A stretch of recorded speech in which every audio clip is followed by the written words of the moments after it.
हाय, good morning. आज हम बात करने वाले हैं उम्मीद के बारे में।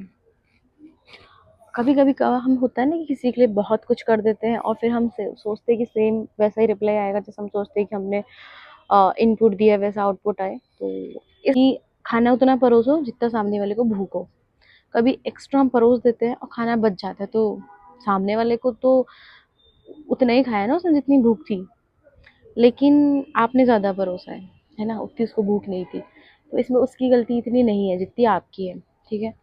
तो खाना और उम्मीद उतना ही दो और उतनी ही रखो जितनी सामने वाले को आवश्यकता हो और जितनी तुम उम्मीद का रिटर्न नहीं होने पे अपने आप को हैंडल कर सकते हो, ठीक है?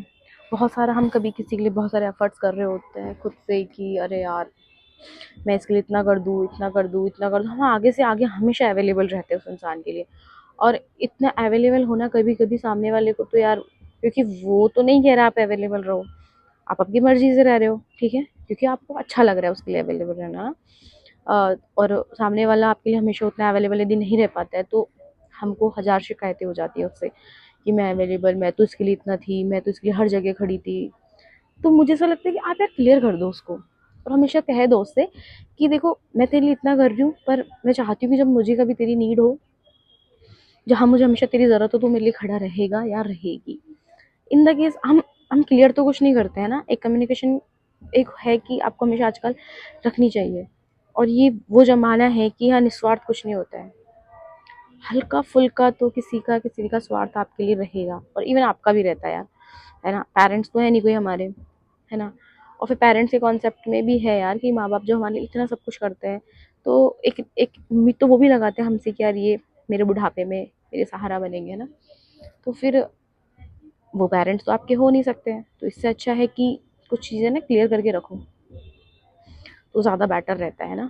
फिर आपके अंदर आप लोगों के रिश्ते में गलतफ़हमियाँ नहीं आती, चाहे आपका दोस्त है, चाहे आपका भाई-बहन है ना? या फिर आपके फ्रेंड्स हैं, बेस्ट फ्रेंड्स हैं, हस्बैंड-वाइफ है, कोई भी है, तो क्लियर कर लो।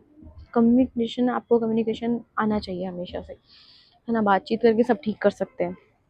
तो मैं ये कहना चाहती थी उम्मीद के बारे में, यदि किसी के लिए निस्वार्थ कर रहे हो ना, तो कभी उम्मीद मत करो कि आएगा। और यदि तुम उस पर्पज़ से कर रहे हो कि ये मेरे लिए हमेशा खड़ा रहेगा, खड़ी रहेगी, तो फिर क्लियर करके रखो, ठीक है? ताकि सामने वाले को पता हो कि फिर मैं इससे इतना एफर्ट्स इसके लूँ या नहीं लूँ। हो सकता है वो आपको एक एफर्ट्स पाके रोक दे कि नहीं भाई मत कर, मेरी बस की नहीं इतना करने की तेरे लिए।